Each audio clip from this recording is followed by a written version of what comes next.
Hello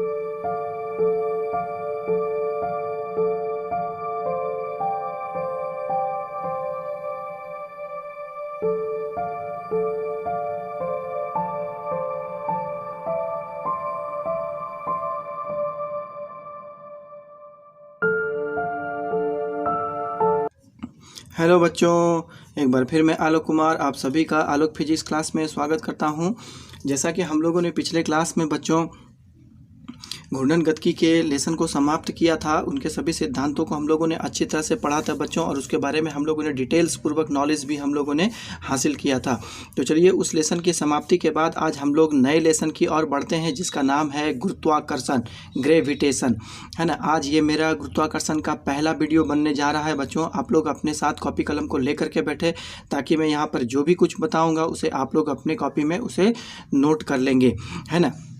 तो गुरुत्वाकर्षण जो बच्चों, ये एक काफ़ी रोचक और है ना इंटरेस्टिंग भरा वीडियो बनने वाला है ना। इसे आप लोग कंसंट्रेट होकर के देखें बच्चों, ये काफ़ी इंटरेस्टिंग लेसन है बच्चों, है ना। इसके बारे में आप लोग यदि जानेंगे तो बहुत सारे चीज़ जो है आप लोगों को बहुत सारे नॉलेज भी मिलने वाला है ना। तो इससे आप लोग ज़रूर अचीव करेंगे। तो चलिए हम लोग आज स्टार्ट करते हैं बच्चों गुरुत्वाकर्षण। सबसे पहले हम लोग आज जानने का प्रयास करेंगे कि गुरुत्वाकर्षण होता क्या है ना। तो चलिए हम लोग स्टार्ट करते हैं बच्चों आज गुरुत्वाकर्षण। तो गुरुत्वाकर्षण का सबसे पहला डेफिनेशन जो इस प्रकार दिया जाता है बच्चों कि ब्रह्मांड में, है ना, कोई भी पिंड, दो पिंड हैं, बड़े बड़े पिंड हैं चाहे छोटे छोटे पिंड हैं, है ना, तो किन्हीं भी दो पिंडों के बीच में जो एक आकर्षण बल लगता है उसको हम लोग गुरुत्वाकर्षण बल कहते हैं। तो मैं उसको पहले लिख देता हूं बच्चों, गुरुत्वाकर्षण क्या होता है। देखिए गुरुत्वाकर्षण, है ना, गुरुत्वाकर्षण बल क्या होता है। तो देखिए ब्रह्मांड में स्थित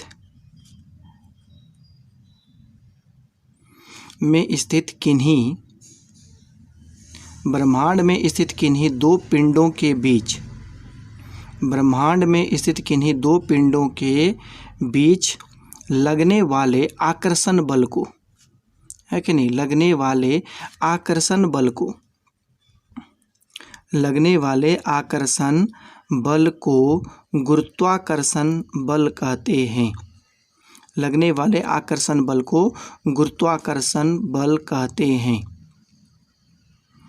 तो ये बातें आप लोगों को समझ में आई बच्चों कि गुरुत्वाकर्षण बल किसको कहते हैं, कि ब्रह्मांड में किन्हीं भी दो पिंडों के बीच में जो आकर्षण बल लगता है कि नहीं, उसी को हम लोग क्या कहते हैं, गुरुत्वाकर्षण बल हम लोग कहते हैं बच्चों। तो गुरुत्व बल के बारे में भी आप लोगों ने सुना होगा बच्चों कि गुरुत्व बल किसको कहते हैं। तो चलिए हम लोग यहाँ पे समझने का प्रयास करते हैं कि गुरुत्व बल किसको कहते हैं, जिसको ग्रेविटी कहा जाता है। गुरुत्व बल, है ना, इसको हम लोग क्या कहते हैं, ग्रेविटी। तो ग्रेविटी के लिए ये चीज़ आप लोगों को जानना ज़्यादा ज़रूरी हो गया कि ग्रेविटी के लिए दो पिंडों में से एक पिंड का पृथ्वी का होना ज़रूरी है। इसका मतलब है कि पृथ्वी तथा अन्य पिंडों के बीच लगने वाले बल को हम लोग, है ना, गुरुत्व बल कहते हैं। मतलब क्या हो गया कि पृथ्वी तथा अन्य पिंडों के बीच, देखिए पृथ्वी तथा अन्य पिंडों के बीच, है ना, पृथ्वी तथा अन्य पिंडों के बीच लगने वाले, है ना, लगने वाले आकर्षण बल को, लगने वाले आकर्षण बल गुरुत्व बल कहते हैं। को गुरुत्व बल कहते हैं बच्चों, है ना। पृथ्वी तथा अन्य पिंडों के बीच लगने वाले आकर्षण बल को हम लोग गुरुत्व बल कहते हैं, है ना। याद रखिएगा कि गुरुत्व बल एक प्रकार का गुरुत्वाकर्षण बल है ना। यहाँ पर मैं नोट दे करके, स्टार दे करके लिख देता हूँ कि गुरुत्व बल, है ना, गुरुत्वाकर्षण बल है। गुरुत्व बल गुरुत्वाकर्षण बल है, लेकिन गुरुत्वाकर्षण बल गुरुत्व बल नहीं होगा, है कि नहीं। यहाँ पे लिख देता हूँ कि गुरुत्वाकर्षण बल, लेकिन गुरुत्वाकर्षण बल गुरुत्व बल नहीं होगा,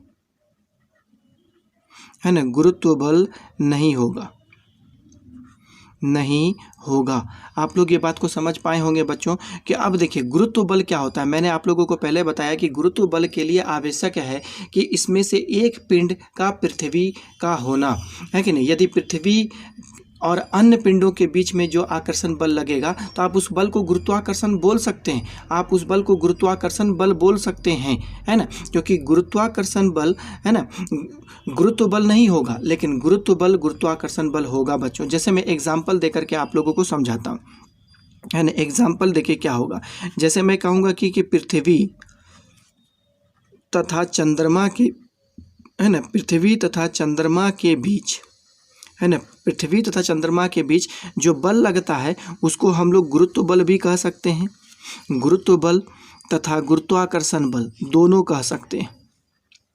गुरुत्व बल तथा गुरुत्वाकर्षण बल हम लोग कह सकते हैं।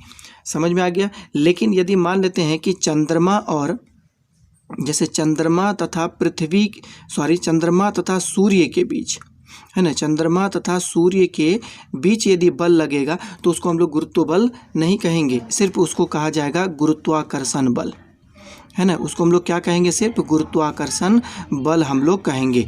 मतलब आप लोगों को अभी समझ में आ गया होगा कि गुरुत्व बल के लिए आवश्यक होता है कि उसमें से एक पिंड का पृथ्वी का होना। यदि एक पिंड यदि पृथ्वी होगा तो दूसरे पिंडों के बीच में जो बल लगेगा, पृथ्वी तथा दूसरे पिंड के बीच में जो बल लगता है उसको गुरुत्व बल भी कहेंगे और गुरुत्वाकर्षण बल भी हम लोग कहेंगे।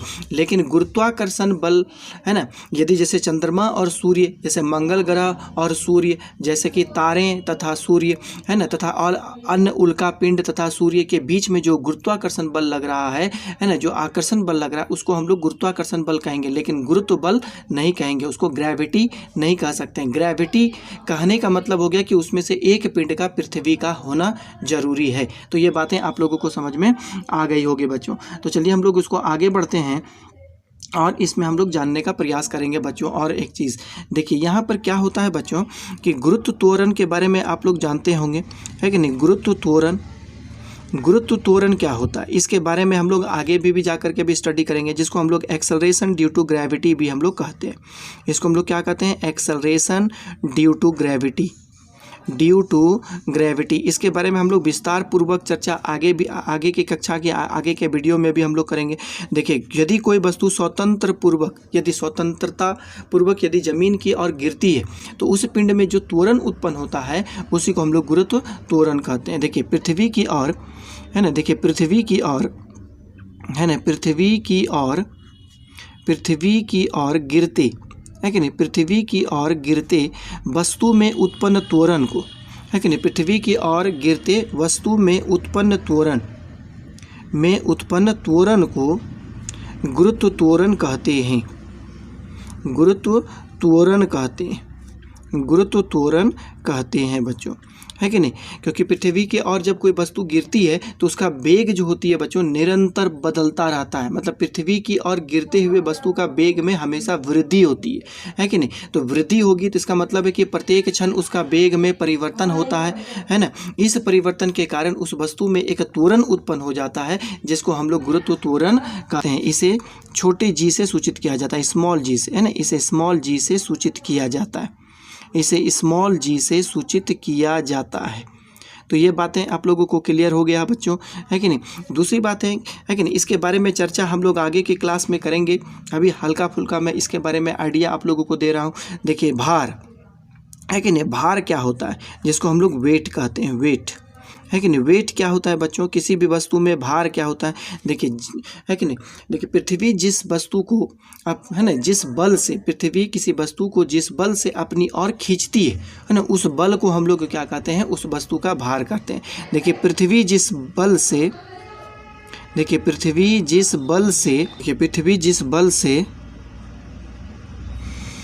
ना किसी वस्तु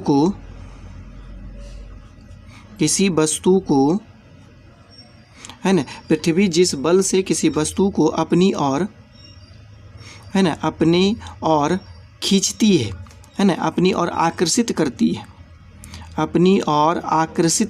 है, जिस बल से अपनी ओर आकर्षित करती है उस बल को, है ना, उस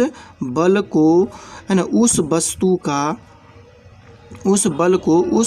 का भार कहते हैं। वस्तु का भार कहते हैं। तो भार का आप लोग मतलब समझ में आ गया बच्चों कि पृथ्वी जिस बल से किसी वस्तु को अपनी ओर आकर्षित करती है उस बल को, उस वस्तु का हम लोग भार कहते हैं। तो आप लोग मान लेते हैं कि पृथ्वी की सतह से किसी ऊंचाई पर m द्रव्यमान का कोई वस्तु यहाँ पे रखा गया है बच्चों, है ना, यहाँ m द्रव्यमान का एक वस्तु रखा गया है। तो यदि वस्तु ये अपनी ओर, यदि पृथ्वी इसे अपनी ओर खींचेगी तो ये वस्तु गिरना शुरू होगा, और गिरने के क्रम में इस वस्तु में त्वरण उत्पन्न होता है g, है कि नहीं, इसमें त्वरण उत्पन्न होता है g। तो कहने का मतलब न्यूटन के द्वितीय गति नियम से आप लोग जानते हैं बच्चों कि न्यूटन के द्वितीय गति नियम से क्या होता है। देखिए, न्यूटन के द्वितीय गति नियम से, है कि नहीं, न्यूटन के द्वितीय गति नियम से हम लोग जानते हैं कि बल इज इक्वल टू कितना हो जाएगा, बल इज इक्वल टू होता है द्रव्यमान गुना त्वरण, है कि नहीं, बल बराबर होता है द्रव्यमान गुना त्वरण। तो इसका मतलब है कि उस वस्तु पर कितना बल लग रहा है, तो वस्तु का द्रव्यमान m हो गया और उसमें त्वरण उत्पन्न हो रहा है g। तो इसका मतलब है कि उस वस्तु में पृथ्वी के कारण इतना बल लग रहा है ना, mg। यही बल जो होता है उस वस्तु का भार कहलाता है। मतलब उस वस्तु का भार क्या हो जाएगा, यहाँ लिखेंगे उस वस्तु का भार कितना हो जाएगा, है ना, उस वस्तु का भार इज इक्वल टू होगा mg। तो समझ में आ गया बच्चों कि पृथ्वी जिस बल से, तो कितने बल से, तो mg बल से उसे अपनी ओर खींच रहा है, तो यही बल जो होगा वो क्या होगा, उस वस्तु का भार कहलाता है। तो ये भार आपको समझ में आ गया। तो याद रखिएगा बच्चों कि वस्तु का जो द्रव्यमान और भार दो अलग अलग चीज़ें होती है ना, वेट और उसका मास दो अलग अलग चीज़ होता है। तो मास किसे कहते हैं, द्रव्यमान किसे कहते हैं, तो चलिए उसके बारे में भी हम लोग जानने का प्रयास करेंगे, है कि नहीं, कि वस्तु का द्रव्यमान क्या होता है। द्रव्यमान जिसको हम लोग क्या कहते हैं, मास कहते हैं। किसे कहते हैं, मास, कि पदार्थ में संचित, देखिए पदार्थ में संचित द्रव्य की मात्रा को हम लोग द्रव्यमान कहते हैं ना। पदार्थ में संचित द्रव्य की मात्रा को, मैटर, अमाउंट ऑफ सब्सटेंस, है कि नहीं, द्रव्य, पदार्थ में संचित द्रव्य की मात्रा को, पदार्थ में संचित द्रव्य की मात्रा को उस पदार्थ का द्रव्यमान कहा जाता है। उस पदार्थ का द्रव्यमान हम लोग कहते हैं, है ना, उस पदार्थ का द्रव्यमान कहते हैं बच्चों। तो ये बातें आप लोगों को क्लियर हो गई, है ना, कि इस किसी भी पदार्थ में जितना द्रव्य, है कि नहीं, संचित होगा, है ना, जितना उसमें द्रव्य संचित होगा उतना ही उस पदार्थ का द्रव्यमान भी होगा। तो इसको हम लोग को क्या कहते हैं, द्रव्यमान। तो यहाँ पर कंफ्यूज नहीं करिएगा बच्चों, ये द्रव्य है कि नहीं, द्रव्य मतलब होता है मैटर, है कि नहीं, मैटर, इसको हम लोग मैटर कहेंगे। और एक होता है द्रव्य, है ना, इसको कहते हैं लिक्विड। तो ये दोनों में अंतर होनी चाहिए आप लोगों को स्पष्ट। द्रव्य मतलब होता है मैटर, मतलब उस पदार्थ में जितनी द्रव्य की मात्रा उपस्थित होगी उसको हम लोग को क्या कहते हैं, द्रव्य। और द्रव्य का, मैटर का भी परिभाषा आप लोग जानते होंगे बच्चों, द्रव्य किसको कहते हैं। चलिए हम लोग दोनों में अंतर भी स्पष्ट कर लेते हैं, क्योंकि ये चीज़ जो है जूनियर क्लासों में बच्चों को पढ़ाया जाता है। आप लोगों को अंतर स्पष्ट होना चाहिए कि पदार्थ क्या होता है, तो पदार्थ किसे कहते हैं बच्चों। तो ये सब चीज़ जूनियर क्लासों में बच्चों को पढ़ाया जाता है, तो आप लोग जानते ही होंगे बच्चों कि पदार्थ किसे कहा जाता है। तो मैं हल्का फुल्का उसके बारे में आइडिया दे देता हूं ताकि आप लोग में कोई कन्फ्यूज़न ना रहे। देखिए पदार्थ क्या होता है ना, जब मैं द्रव्यमान के ऊपर बात कर ही रहा हूं तो पदार्थ किसको कहते हैं। पदार्थ का इंग्लिश जो होता है बच्चों वो सबस्टांस होता है कि नहीं, इसको हम लोग सबस्टांस कहते हैं। किसे कहते हैं, पदार्थ। देखिए जिसमें द्रव्यमान होता है, जिसमें द्रव्यमान होता है ना, जिसमें द्रव्यमान होता है तथा अंतरिक्ष में, है ना, तथा अंतरिक्ष में आयतन घेरता है, अंतरिक्ष में आयतन घेरता है ना, जिसमें द्रव्यमान होता है तथा अंतरिक्ष में आयतन घेरता है। मतलब आप ऐसे भी कह सकते हैं कि स्थान घेरता है कि नहीं, अंतरिक्ष में आयतन घेरता है ना। देखिए उसे पदार्थ कहा जाता है, उसे पदार्थ कहा जाता है।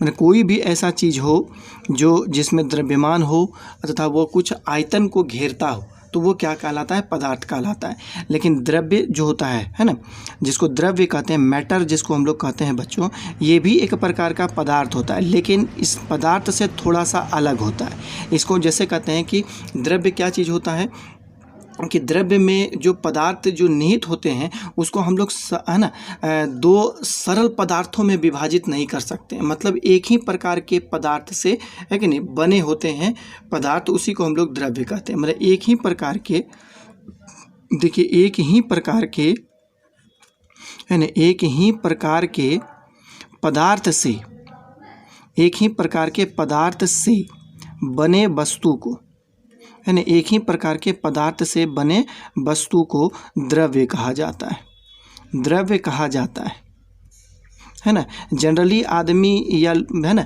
ऐसे पढ़ाया जाता है हम लोगों को कि द्रव्य और पदार्थ एक ही प्रकार के होते हैं, है कि नहीं, मान लिया जाता है। लेकिन ये कॉन्सेप्ट गलत है बच्चों, है कि नहीं। द्रव्य और पदार्थ तो अलग अलग चीज़ होता है। पदार्थ होता है क्या, जिसमें द्रव्यमान होता है तथा अंतरिक्ष में वो कुछ स्थान यदि घेरता हो तो उसको हम लोग पदार्थ कहते हैं। लेकिन द्रव्य किसको कहते हैं, मैटर किसको कहते हैं। मैटर एक ही प्रकार के पदार्थ से बने वस्तु को हम लोग क्या कहते हैं, है ना, द्रव्य कहा जाता है। जैसे हम उदाहरण देते हैं सोडियम क्लोराइड का जलीय विलयन, है ना। जैसे हम लोग उदाहरण देते हैं NaCl का जलीय विलयन, जलीय विलयन हम लोग ले लेते हैं।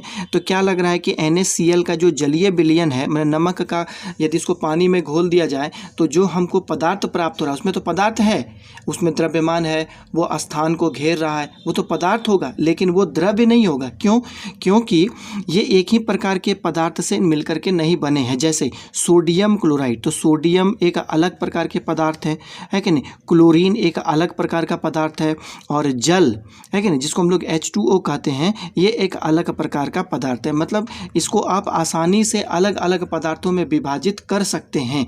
तो इसका मतलब हो गया कि वो पदार्थ नहीं है। लेकिन हाँ, यहाँ पर सोडियम को आप द्रव्य कहेंगे, है कि नहीं, सॉरी, ये क्या होते हैं, सोडियम प्लस क्लोरीन और प्लस जल, ये जो होते हैं ये उसको हम लोग है ना किसी नमक के जलीय विलयन से आसानी से उसको हम लोग अलग कर सकते हैं। लेकिन सोडियम जो आपका एक तत्व है ये द्रव्य कहलाता है, क्योंकि आप सोडियम को यदि आप 2 से 2 अधिक भागों में विभाजित करेंगे तो प्रत्येक भाग आपको सोडियम का ही मिलेगा, है ना। जैसे सोडियम का मान लेते हैं कि आप सॉलिड ले लीजिए, आप उसको काटते जाइएगा तो आपको सोडियम मिलेगा। क्लोरीन का भी आप एक सॉलिड ले लीजिए, उसको आप काटते जाइए तो आपको सोडियम ही मिलेगा। आप जल ले लीजिए, जल को आप अलग करिए तो आपको जल, है ना। आप ऐसे जल को भी आप नहीं कह सकते हैं कि ये क्या होता है, एक प्रकार का द्रव्य है। जल में भी यदि आप विभाजित करेंगे तो उसमें हाइड्रोजन और ऑक्सीजन के अणु मिलते हैं, है कि नहीं। तो हाइड्रोजन और दोनों के गुण अलग अलग होते हैं, इसीलिए हम लोग कह सकते हैं कि जल भी यहाँ पर क्या नहीं है, द्रव्य नहीं है। इसका मतलब हो गया कि द्रव्य की परिभाषा इस प्रकार भी दी जाती है ना, कि वैसे पदार्थ जिसको अन्य 2 सरल पदार्थों में विभाजित नहीं किया जा सकता है। देखिए वैसा पदार्थ है ना, वैसा पदार्थ जिसे अन्य सरल है ना, वैसा पदार्थ जिसे अन्य सरल पदार्थों में विभाजित नहीं किया जा सकता है ना, पदार्थों में विभाजित नहीं किया जा सकता है, पदार्थों में विभाजित नहीं किया जा सकता है ना। तो इसका मतलब हो गया कि यहाँ NaCl का जलीय विलयन द्रव्य नहीं है कि नहीं। यहाँ लिख देता हूँ NaCl का जलीय विलयन द्रव्य नहीं है, जलीय विलयन द्रव्य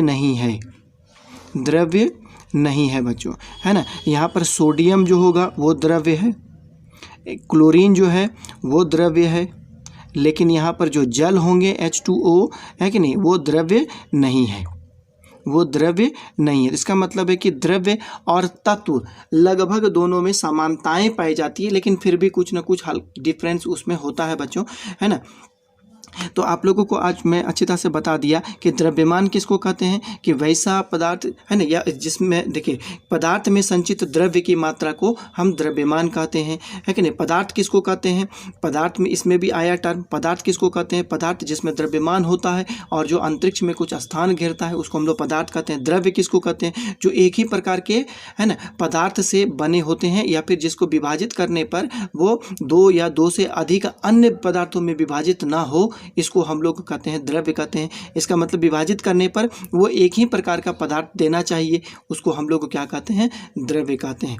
तो ये बातें आप लोगों को समझ में आ गई होगी बच्चों। तो चलिए बच्चों हम लोग आगे बढ़ते हैं, गुरुत्वाकर्षण के बारे में ही हम लोग अन्य चीज़ों को जानने का प्रयास करते हैं। तो सबसे पहले हम लोग यहाँ पर बात करेंगे बच्चों की गुरुत्वीय है ना बल आघूर्ण क्या होता है ना। ये छोटा मोटा टॉपिक्स है जिसको मुझे जानना चाहिए, मुझे समझना चाहिए कि आखिर है कि नहीं गुरुत्वीय बल आघूर्ण क्या होता है। गुरुत्वीय बल आघूर्ण की परिभाषा से ही मुझे गुरुत्व केंद्र के बारे में हमको जानकारी मिलती है, क्योंकि मैंने आप लोगों को द्रव्यमान केंद्र इससे ठीक पहले वाले वीडियो में जिसको घूर्णन गतिकी था उसके बारे में मैंने पूरा आप लोगों को परिभाषित किया था कि द्रव्यमान केंद्र क्या होता है। तो चलिए आज हम लोग जानने का प्रयास करेंगे बच्चों कि गुरुत्व केंद्र क्या होता है कि नहीं। तो हम लोग जो टॉपिक्स आज शुरू करने वाले हैं बच्चों कि गुरुत्वीय बल आघूर्ण, जस्ट इसी से हमको परिभाषा उसका मिलेगा गुरुत्व केंद्र का। तो चलिए आगे बढ़ते हैं।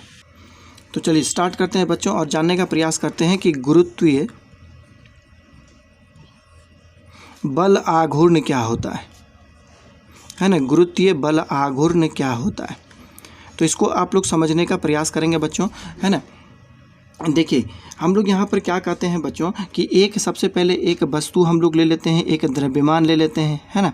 ये एक द्रव्यमान हो गया और हम लोग जानते हैं कि ये जो द्रव्यमान है अनेक कण छोटे छोटे कणों से मिलकर के बने होते हैं। तो इसी प्रकार हम एक छोटे से है ना यहाँ पर एक कण पर हम लोग विचार करेंगे बच्चों, और इस पूरे द्रव्यमान को या पूरे पदार्थ को हम लोग दो अक्षों में विभाजित कर देंगे। इस प्रकार ये हो गया एक्स अक्ष और ये हो गया वाई अक्ष। तो इस ये जो पद है ना कण जो है ना, इस कण का नाम हम लोग दे देते हैं एम जे।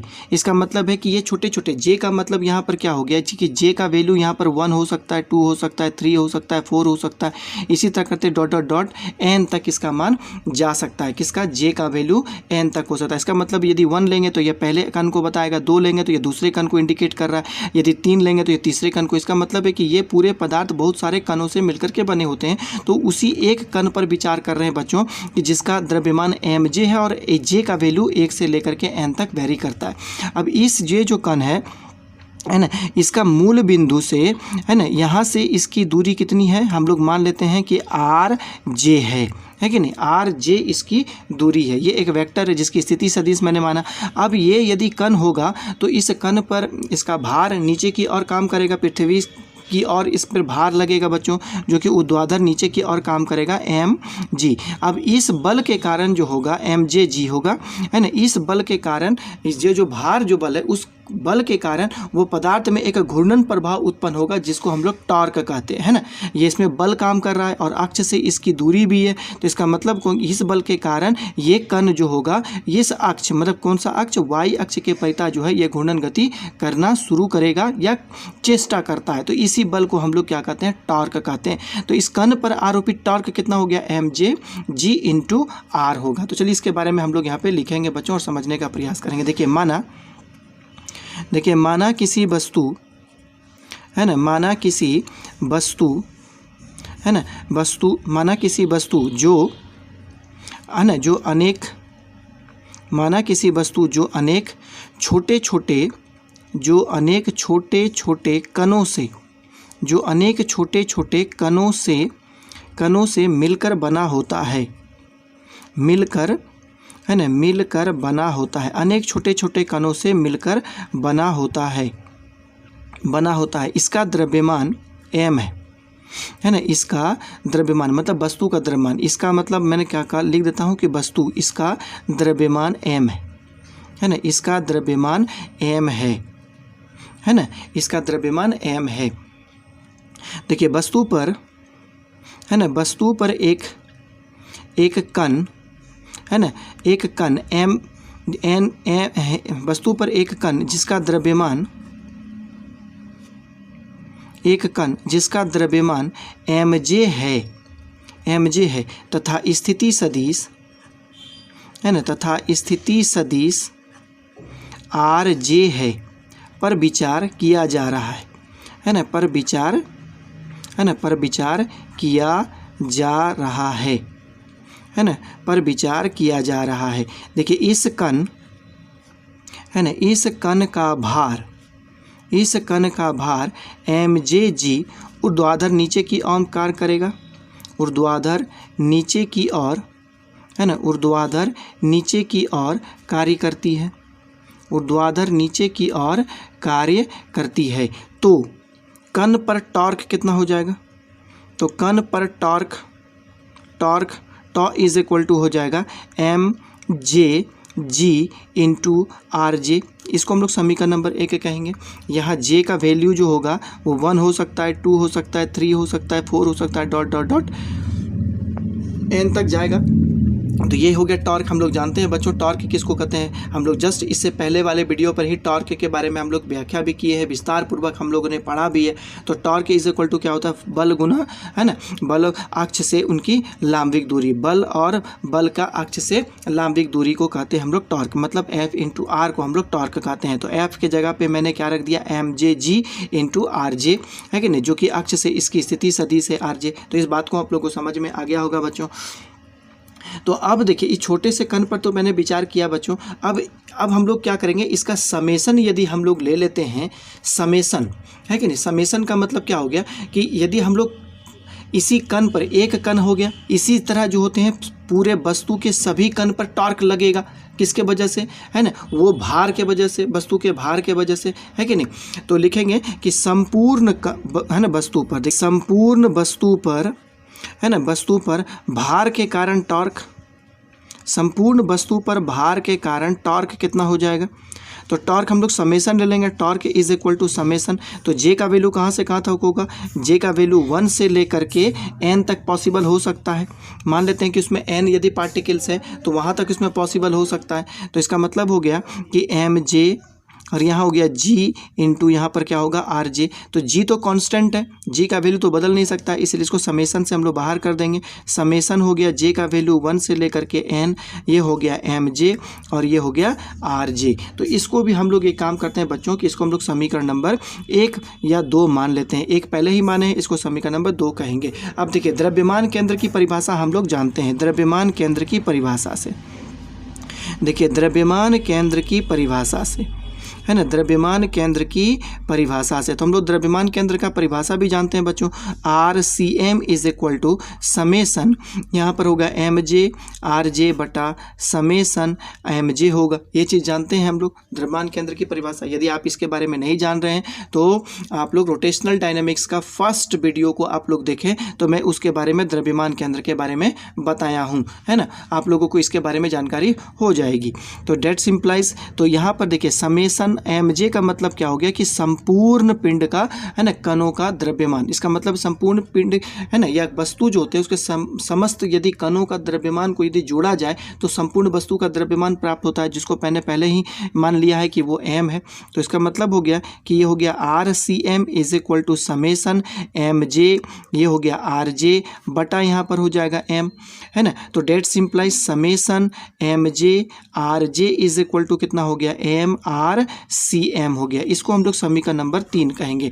अब देखिए यहाँ पर, है ना, इस मान को, है ना, summation M J R J के मान को समीकरण नंबर 2 में रखेंगे। यहाँ पर भी है summation M J R J, इसका मान को यदि मैं यहाँ पे रख देता हूँ तो टॉर्क बराबर हमको क्या मिलेगा। अब देखिए समीकरण 3 के मान को समीकरण नंबर 2 में रखने पर, है ना, समीकरण 3 के मान को समीकरण 2 में रखने पर, है ना, समीकरण 2 में रखने पर तो हमको रखेंगे तो हमको क्या मिलेगा बच्चों, तो हमको टॉर्क का वैल्यू हमको यहाँ से मिलेगा। टॉर्क बराबर हो गया जी इंटू एम और ये हो जाएगा आर सी एम। बाद में बताएंगे आप लोगों को कि आर सी एम है क्या, है ना। तो डेट सिंप्लाइज इसको अरेंज करके लिखेंगे बच्चों। तो ये हो गया आर, है ना, सी एम और इंटू यहाँ पर हो गया एम इंटू जी।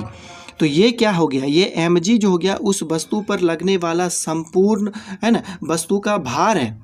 ये एम जी क्या हो गया, एम जी जो हो गया वो वस्तु का भार हो गया, एम जी वस्तु का भार हो गया। और ये आर सी एम क्या है, हम लोग जानते हैं कि आर सी एम क्या होता है। मैंने आप लोगों को पहले बताया कि उस वस्तु के द्रव्यमान केंद्र का अक्ष से दूरी होती है।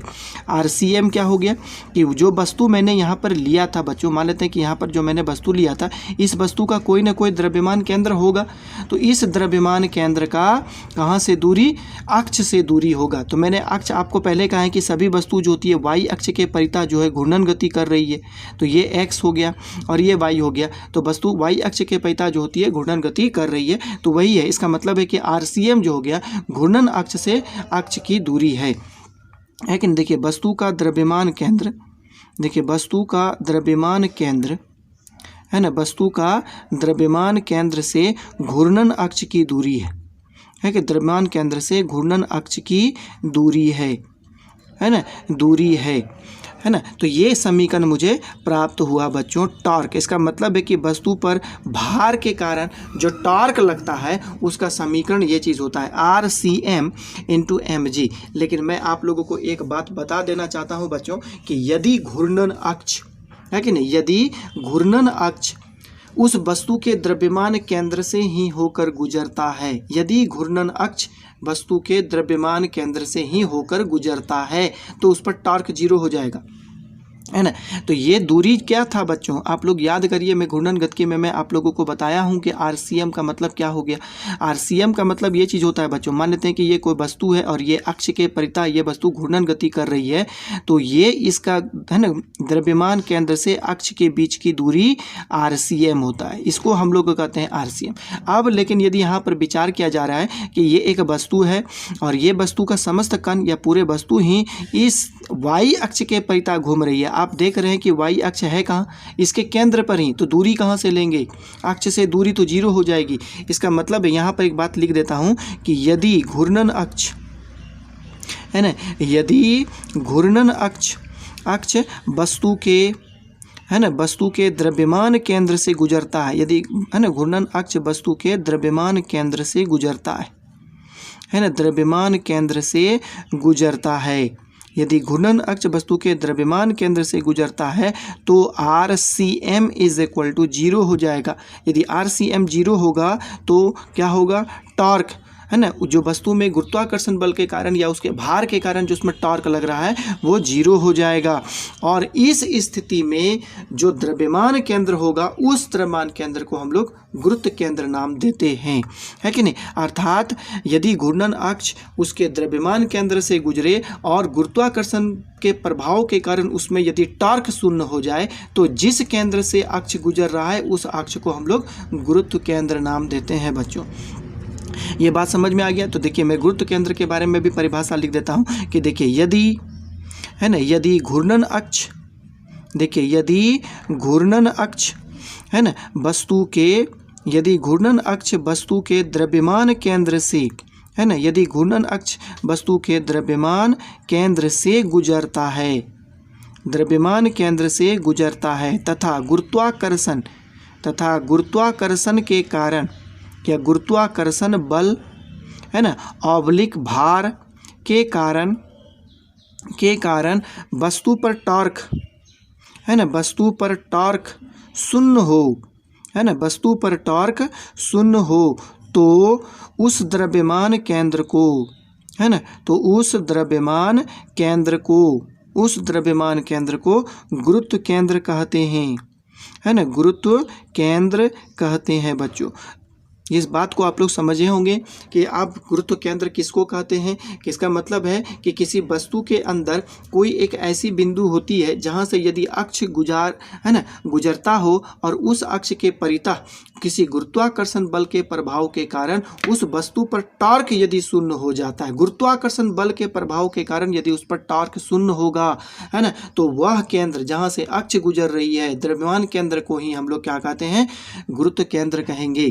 तो इससे पहले वाले वीडियो पर मैंने चर्चा किया था द्रव्यमान केंद्र के बारे में बच्चों, तो आज आप लोगों को समझ में आया होगा कि गुरुत्व केंद्र किसको कहा जाता है। लेकिन एक बात मैं और बता देना चाहता हूं बच्चों, कोई आवश्यक ये बातें नहीं होती है कि उसका द्रव्यमान केंद्र और गुरुत्व केंद्र की स्थिति एक ही बिंदु पर हो, दोनों अलग अलग बिंदु पर भी हो सकते हैं। तो इसके बारे में चर्चा हम लोग हाइड्रोडायनेमिक्स में हम लोग करेंगे बच्चों, जहां हम लोग द्रव्य स्थितिकी के बारे में जहां हम लोग पढ़ेंगे बच्चों, वहीं पर हम लोग इसके बारे में विस्तार पूर्वक चर्चा करेंगे कि द्रव्यमान केंद्र और गुरुत्व केंद्र में अंतर क्या होता है ना।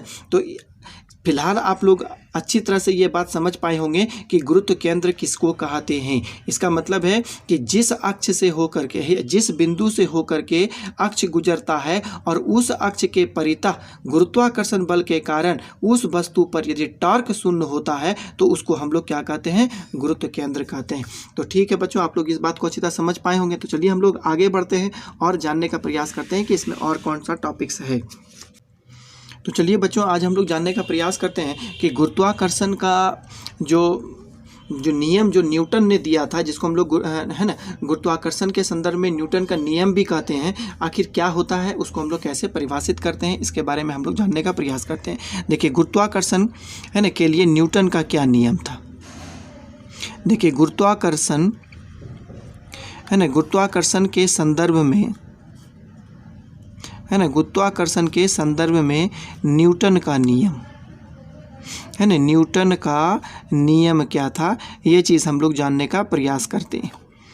बहुत ही अच्छा नियम दिया था बच्चों ये, है ना, आप लोग इसको हमेशा याद रखने का प्रयास करेंगे। तो देखिए यहाँ पर मैं इसको पहले बता देना चाहता हूँ कि उन्होंने कहा था कि यदि ब्रह्मांड में कोई भी यदि दो पिंड यदि मौजूद हैं, है कि नहीं, यदि ब्रह्मांड में कोई भी दो पिंड अलग अलग द्रव्यमान के, चाहे वो समान द्रव्यमान के यदि पिंड मौजूद है, मान लेते हैं कि इसका द्रव्यमान m1 है और इसका द्रव्यमान m2 है, और ये कितनी दूरी से पृथक है, तो ये r दूरी से पृथक है ना। तो इस दोनों पिंडों के बीच में अपने ही द्रव्यमान के कारण इसमें एक आकर्षण बल काम करता है कि नहीं, दोनों पिंडों में अपने ही द्रव्यमान के कारण इसमें एक आकर्षण बल काम करता है। इस आकर्षण बल का जो परिमाण होता है बच्चों, है कि नहीं, जो बल का परिमाण होता है, मतलब बल की जो मात्रा होती है, उस दोनों ही पिंडों के द्रव्यमान के गुणनफल के समानुपाती होती है।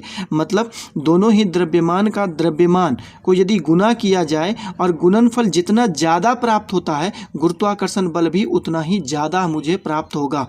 मतलब यदि मान लेते हैं कि द्रव्यमान यदि 1 kg है, यहाँ पर भी 1 kg है, तो दोनों पिंडों के बीच में जो गुरुत्वाकर्षण बल लगेगा दोनों पिंडों के द्रव्यमान के गुणनफल के समानुपाती, मतलब 1 गुना 1 1 हो गया, है ना। तो इसका बल 1 के समानुपाती होगा, दोनों द्रव्यमान के गुणनफल के समानुपाती होगा। बात समझ में आ रहा है, गुणनफल जितना ज़्यादा हो बल दोनों के बीच में उतना ज़्यादा होगा।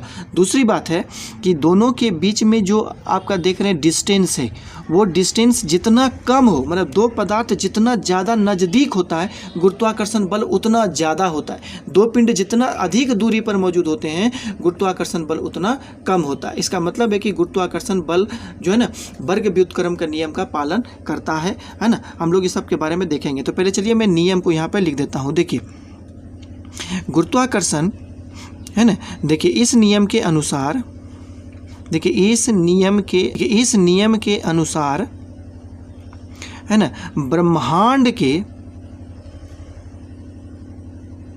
है ना, ब्रह्मांड के किन्हीं दो पिंडों के बीच में, ब्रह्मांड के किन्हीं दो पिंडों के बीच है ना, ब्रह्मांड के किन्हीं दो पिंडों के बीच एक आकर्षण बल कार्य करता है ना, एक आकर्षण बल है ना, एक आकर्षण बल कार्य करता है ना। इस नियम के अनुसार ब्रह्मांड के किन्हीं दो पिंडों के बीच में एक आकर्षण बल कार्य करता है। इस बल का परिमाण, देखिए इस बल का परिमाण है ना, इस बल का परिमाण दोनों पिंडों के है ना, इस बल का परिमाण दोनों पिंडों के द्रव्यमान के है ना, दोनों पिंडों के द्रव्यमान के गुणनफल है ना, द्रव्यमान के गुणनफल के समानुपाती है ना, द्रव्यमान के गुणनफल के समानुपाती तथा है ना दोनों पिंडों के है ना, तथा दोनों पिंडों के बीच की दूरी है ना, दोनों पिंडों के बीच की दूरी के वर्ग के व्युत्क्रमानुपाती होता है, व्युत्क्रमानुपाती होता है, व्युत्क्रमानुपाती होता है बच्चों, है ना। इसे ही न्यूटन का गुरुत्वाकर्षण का नियम कहते हैं, है ना, इसे ही न्यूटन का गुरुत्वाकर्षण का नियम कहते हैं, है ना, गुरुत्वाकर्षण का नियम कहते हैं। तो ये नियम आप लोगों को याद होनी चाहिए कि इस नियम के अनुसार ब्रह्मांड के किन्हीं दो पिंडों के बीच में एक आकर्षण बल कार्य करता है। इस बल का परिमाण दोनों पिंडों के द्रव्यमान के गुणनफल के समानुपाती तथा दोनों पिंडों के बीच के दूरी के वर्ग के व्युत्क्रमानुपाती होता है।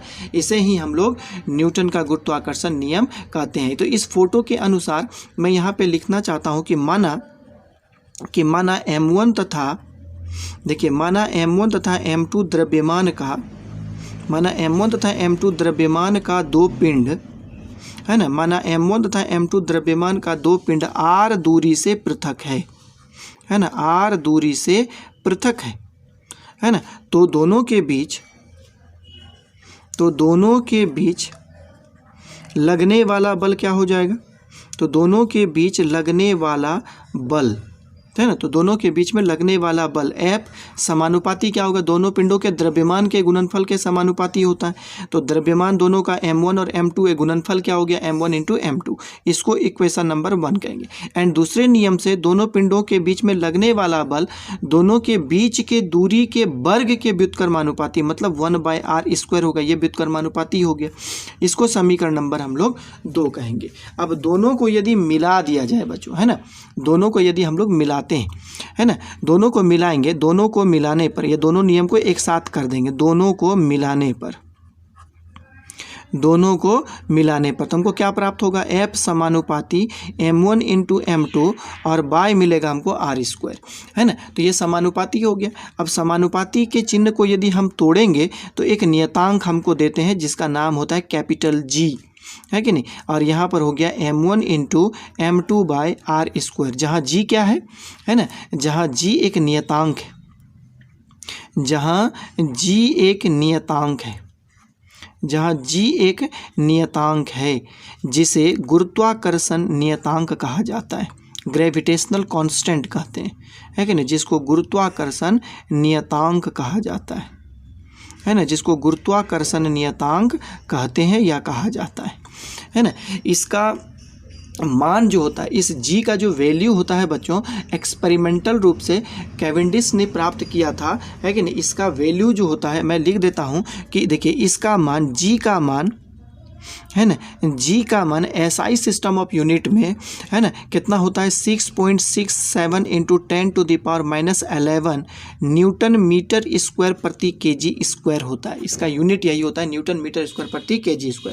इसका वैल्यू कितना होता है? 6.67 इंटू 10⁻11 न्यूटन मीटर स्क्वायर प्रति kg² होता है ना। तो ये बात याद रखिएगा कि ब्रह्मांड में किन्हीं भी दो पिंडों के बीच में, चाहे उसकी दूरी कम हो, चाहे उसकी दूरी ज़्यादा हो, चाहे उसका द्रव्यमान कम हो, चाहे उसका द्रव्यमान ज़्यादा हो, तो किन्हीं भी दो पिंडों के बीच के लिए इस G का वैल्यू में परिवर्तन कभी नहीं आता है। इसका मतलब है कि ये सभी पिंडों के लिए इस G का वैल्यू समान होता है।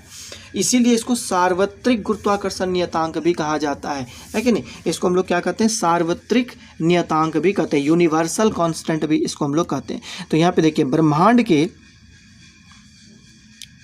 है ना, देखिए ब्रह्मांड के किन्हीं, है ना, ब्रह्मांड के किन्हीं दो पिंडों के लिए, ब्रह्मांड के किन्हीं दो पिंडों के लिए G का मान समान होता है ना, G का मान, है कि नहीं, G का मान समान होता है, इसलिए इसे, है ना, इसलिए इसे सार्वत्रिक नियतांक भी कहा जाता है, सार्वत्रिक नियतांक। इसलिए इसे सार्वत्रिक नियतांक भी कहते हैं, है ना, यूनिवर्सल कांस्टेंट भी कहते हैं, क्योंकि इसका मान कभी नहीं बदलता है कि नहीं। चाहे वो पदार्थ, आप गैलेक्सीज ले लीजिए, दो गैलेक्सी के बीच में लगने वाले जो गुरुत्वाकर्षण बल होंगे, है ना, और चाहे आप दो, है कि ग्रहों के बीच में आप ले लीजिए कि गुरुत्वाकर्षण बल, सोचिए गैलेक्सी कितनी बड़ी होती है और ग्रह उसके सामने कितनी छोटी होती है, तो दोनों ही पिंडों के लिए क्या होगी, इस G का वैल्यू में कोई परिवर्तन नहीं आता। इसका मतलब ये मान हमेशा समान होता है, इसीलिए इसे सार्वत्रिक गुरुत्वाकर्षण हम लोग नियतांक कहते हैं बच्चों, है ना। आप लोग से कभी कभी एग्जाम में क्वेश्चन भी पूछा जाता है बच्चों कि इस G के वैल्यू को, है ना, यूनिवर्सल कांस्टेंट क्यों कहा जाता है। तो आप लोग में सबसे सिंपल सा डिफिनेशन यही होगा कि ब्रह्मांड में किन्हीं भी दो पिंडों के लिए, है ना, इस G का वैल्यू, है ना, हमेशा समान होता है, इसीलिए G को हम लोग सार्वत्रिक गुरुत्वाकर्षण नियतांक भी हम लोग कहते हैं। तो चलिए अब हम लोग देखेंगे कि इस नियतांक का परिभाषा कैसे दिया जाता है, डिफिनेशन। देखिए गुरुत्वाकर्षण नियतांक की परिभाषा कैसे देंगे। देखिए गुरुत्वाकर्षण नियतांक की परिभाषा, है ना, गुरुत्वाकर्षण नियतांक की परिभाषा कैसे दी जाती है ना, गुरुत्वाकर्षण नियतांक की परिभाषा हम लोग कैसे देंगे। तो चलिए इसके बारे में हम लोग बात करते हैं, समीकरण से देखते हैं। देखिए समीकरण हमको क्या मिला है, F is equal to G m1 into m2 by R square, ये समीकरण हमको प्राप्त हुआ है। तो यदि हम लोग यहाँ पर ले ले बच्चों, देखिए m1 यदि इफ़ है ना, if m1 is equal to m2 is equal to 1 kg ले लेते हैं, है ना, और r का जो वैल्यू है r is equal to 1 metre ले लेते हैं। मतलब यही हुआ कि m1 और m2 दोनों यहाँ पर एक एक kg का है और दोनों के बीच की दूरी 1 मीटर है ना। तो आप कह सकते हैं, तो यदि ये भी 1 है, ये भी 1 है, ये भी 1 है, तो F इज इक्वल टू जी हो जाएगा। तो F इज इक्वल टू जी होगा। इससे हम लोग उसकी परिभाषा दे सकते हैं। इसकी परिभाषा हम लोग इस प्रकार दे सकते हैं कि देखिए ब्रह्मांड में किन्हीं दो, है ना, 1 किलोग्राम द्रव्यमान को 1 मीटर दूरी से पृथक रखा जाए। ब्रह्मांड में यदि 1 किलोग्राम द्रव्यमान को 1 मीटर की दूरी से पृथक रखा जाए तो दोनों पिंडों के बीच में जो बल लगता है उसको ही हम लोग गुरुत्वाकर्षण नियतांक कहते हैं। तो ये बात आप यहाँ से भी मैथमेटिकली भी समझ पा रहे होंगे। देखिए यदि, है ना, यदि 1 kg द्रव्यमान के दो पिंड को, यदि 1 kg द्रव्यमान के दो पिंड को, है ना, या दो पिंडों को 1 मीटर की, है ना, 1 मीटर की दूरी से, है ना, 1 मीटर की दूरी से पृथक रखा जाए, है ना, 1 मीटर की दूरी से पृथक रखा जाए तो दोनों पिंडों के बीच लगने वाला बल, है ना, तो दोनों पिंडों के बीच, है ना, तो दोनों पिंडों के बीच लगने वाला, है ना, तो दोनों पिंडों के बीच लगने वाला बल का परिमाण, बल का परिमाण क्या कहलाता है, गुरुत्वाकर्षण नियतांक कहलाता है। बल का परिमाण गुरुत्वाकर्षण नियतांक कहलाता है, गुरुत्वाकर्षण नियतांक कहलाता है। तो इस बात को आपको समझनी होगी बच्चों कि यदि दो पिंड, है ना, 1 kg द्रव्यमान का है और दोनों पिंडों को यदि 1 मीटर की दूरी से पृथक रखेंगे, है ना, तो दोनों पिंडों के बीच में जो बल लगता है ना, इस बल को ही हम लोग गुरुत्वाकर्षण नियतांक कहते हैं। तो अब इसका डायमेंशन क्या होगा, चलिए हम लोग निकालते हैं। जी का बीमा, देखिए जी का बीमा हम लोग यहाँ से देखने का प्रयास करेंगे। तो जी की बीमा कितनी होती है ना, तो हम लोग इस समीकरण जो अभी लिखे हैं बच्चों की F is equal to G m1, है ना, इंटू m2, है ना, बाय आर स्क्वायर, इसी से हम लोग जी का वैल्यू निकाल लेंगे। तो जी इज इक्वल टू कितना हो जाएगा, यहाँ देखिए, यहाँ हो जाएगा F R square by m1 into ये हो जाएगा m2। तो एफ का डायमेंशन जानते हैं बच्चों, बल का डायमेंशन क्या होता है, ml t-2, और यहाँ पर r है, r का मतलब हो गया l स्क्वायर, और m का मतलब कितना हो गया, m का मतलब हो गया m स्क्वायर, है ना। तो एक m यहाँ से कटेगा बच्चों, है ना, एक m को हम लोग ऊपर भी ले जाएंगे तो कितना हो जाएगा m⁻⁻1, ये हो जाएगा l क्यूब और ये हो जाएगा t-2। तो ये इसका डायमेंशन होगा m-1 l क्यूब और t-2, ये इसका डायमेंशन हो जाता है। किया बच्चों, तो आज मैं इतना ही रखूँगा वीडियो को, है ना। अब नेक्स्ट टॉपिक्स में मैं बात करूँगा बच्चों कि इसका वेक्टर फॉर्म हम लोग कैसे देंगे, गुरुत्वाकर्षण का सदिशीय रूप हम लोग कैसे देते हैं, गुरुत्वाकर्षण के संदर्भ में महत्वपूर्ण बातें क्या क्या होती है, गुरुत्वाकर्षण का प्रमाण क्या क्या होता है ना। उसके बाद गुरुत्व त्वरण क्या होती है, कैवेंडिश ने कैसे आखिर गुरुत्वाकर्षण नियतांक का निर्धारण किया था, इन सभी महत्वपूर्ण बातों पर मैं विचार करूँगा बच्चों। तो आप लोग इस चैनल पर हमेशा बने रहेंगे, है ना, और मेरे आने वाले सभी वीडियो को आप लोग ध्यान से देखेंगे बच्चों। बहुत जल्द मैं आपको सेकंड पार्ट लेकर के आने वाला हूं, है कि नहीं, एक नेक्स्ट डे ही मैं लेके आने वाला हूं, तो उसको आप लोग अच्छी तरह से देखने का प्रयास करेंगे। तब तक के लिए आप लोग अच्छा से पढ़ाई करें बच्चों, है ना, आप लोग हमेशा हंसते रहें, खेलते रहें, मुस्कुराते रहें, और इसी प्रकार हमारे वीडियो को आप लोग हमेशा देख करके लाइक करते रहें, सब्सक्राइब करते रहें और अपने दोस्तों के साथ इसे शेयर करते रहें। तो ठीक है बच्चों, आज आप लोगों ने जो मेरे वीडियो को देखा इसके लिए बहुत बहुत धन्यवाद, लॉट्स ऑफ थैंक्स बच्चों। जय हिंद।